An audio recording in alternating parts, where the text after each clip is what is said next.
Halo, kenalin aku Galusi Fadinda dari program studi ilmu komunikasi Telkom University.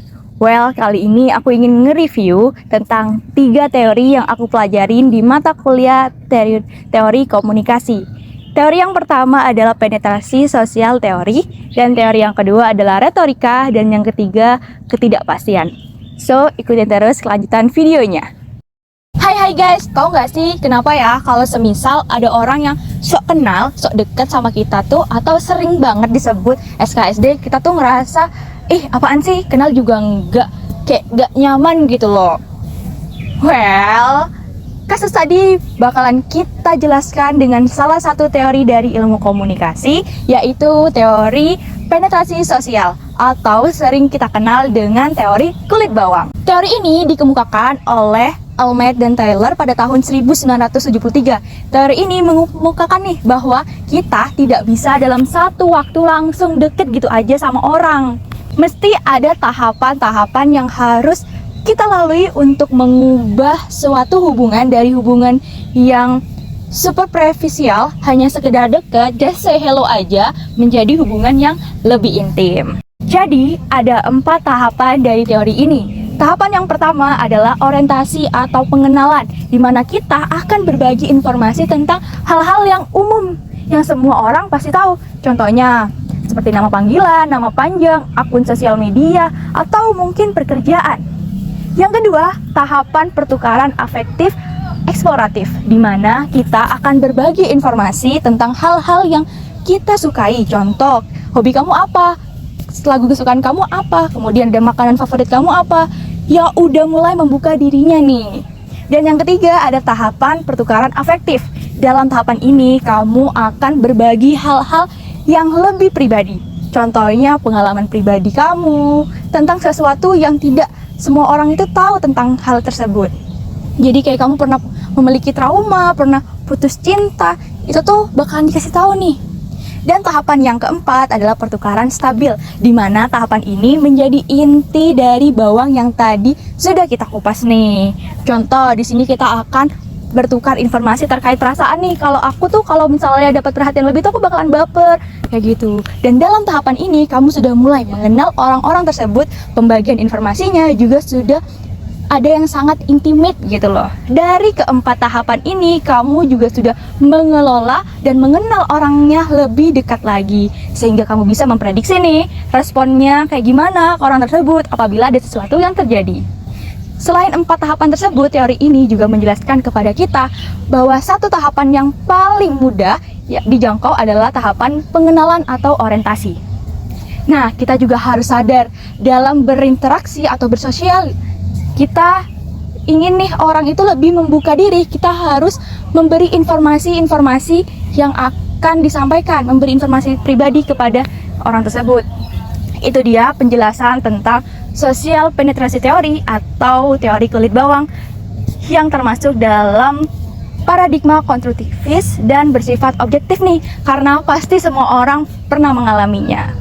Di public speaking itu ada teorinya nggak sih? Tentu ada teori public speaking yang sering sekali dihubungkan dengan teori komunikasi publik yang persuasif, yaitu teori retorika dari Aristoteles, seorang filsuf Yunani kuno. Pada intinya nih, Aristoteles menjelaskan bahwa seorang pembicara yang bisa mempengaruhi publik, yang tingkat pengaruhnya tuh besar, adalah pembicara yang memiliki 3 unsur, yaitu logos, ethos, dan pathos. Yang pertama, logos, logika. Jadi materinya tuh bisa diterima oleh akal sehat. Kalau nggak bisa diterima oleh akal sehat, pasti audiens bakal bertanya-tanya nih, bakal tidak percaya. Contoh, pada saat kita menyampaikan sebuah materi, kita masih baca dan menandakan bahwa kita masih belum paham tentang materinya, apalagi audiens nih.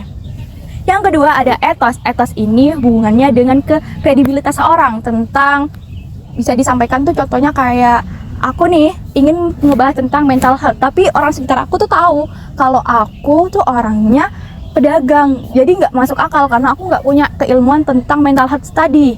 Selanjutnya ada pathos. Pathos adalah kemampuan untuk menyentuh sisi emosional dari audiens nih. Contoh, saat kita sedang berbicara di depan dengan tema yang menyedihkan, tapi mimik wajah kita bahagia, apa emosi kita kena? Pasti enggak kan? Dan penting nih untuk kita mengenal terlebih dahulu audiens, apa kira-kira yang bakalan menyentuh audiensnya dan informasi apa sih yang cocok untuk audiensnya. Jadi pembicara yang persuasif harus menerapkan 3 unsur tadi, pathos, logos, pathos, dan ethos. Nah, teori retorika ini termasuk pada paradigma positivisme dan bersifat interpretif karena setiap orang memiliki gaya retorikanya sendiri.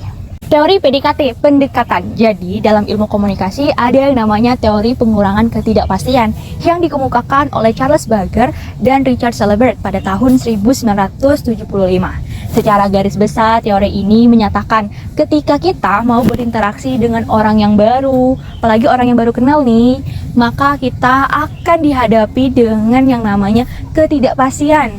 Ketidakpastian ini pasti orang-orang tuh ketidakpastiannya seperti kayak yang gimana sih ngadepin orang yang bakalan aku mau kenal nih, terus orangnya santai atau enggak, terus orangnya serius atau enggak, orangnya baik atau galak ya. Nah, karena adanya ketidakpastian ini membuat kita pusing. Kita tidak tahu bagaimana cara menghadapi orang tersebut, bagaimana berperilaku dengan orang tersebut yang cocok nih.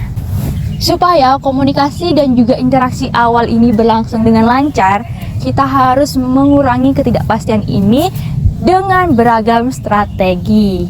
Yaitu strateginya ada strategi pasif, strategi aktif, dan strategi interaktif nih. Strategi pasif adalah strategi ketika kamu mulai mengamati orang yang akan kamu kenal tanpa mengganggunya.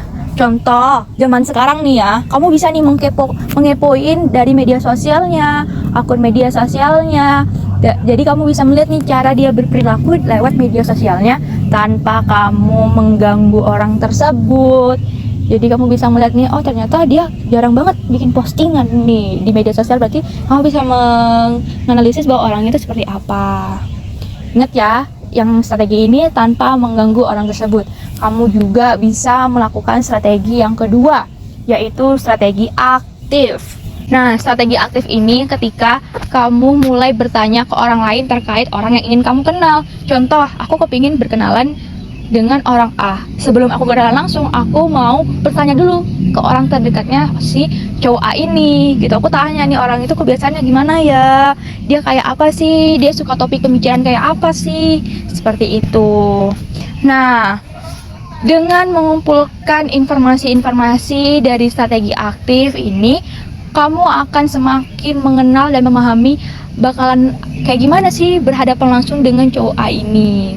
Jadi kamu bakalan cari topik pembicaraan seperti apa nih. Jadi kamu udah mempersiapkan akan membicarakan apa pada cowok A. Strategi yang ketiga yaitu strategi interaktif. Strategi interaktif ini adalah ketika kamu memberanikan diri langsung berinteraksi dengan cowok A ini, cowok yang bersangkutan, dan menanyakan hal-hal pribadi atau mungkin juga informasi-informasi yang sudah kamu dapatkan dari strategi aktif dan pasif. Contohnya, nama kamu bener nggak sih ini? Kamu lebih meyakinkan lagi, kamu sukanya ini ya? Ya, aku tahu nih, soalnya aku ngepo Instagram kamu. Jadi kamu kamu langsung berkenalan dan menanyakan kabarnya dan lain-lainnya tuh ke orangnya langsung. Jadi kamu benar-benar bisa mengkonversi informasi yang tadi kamu udah dapatkan di strategi aktif dan pasif, itu tuh kamu menanyakan langsung kepada orangnya. Itu adalah strategi-strategi yang bisa kamu lakukan untuk menurunkan ketidakpastian agar interaksi awal tadi itu bisa berjalan dengan lancar. Ingat ya, strateginya ada 3, dan teori ini termasuk dalam paradigma konstruktivis atau kritik yang bersifat objektif.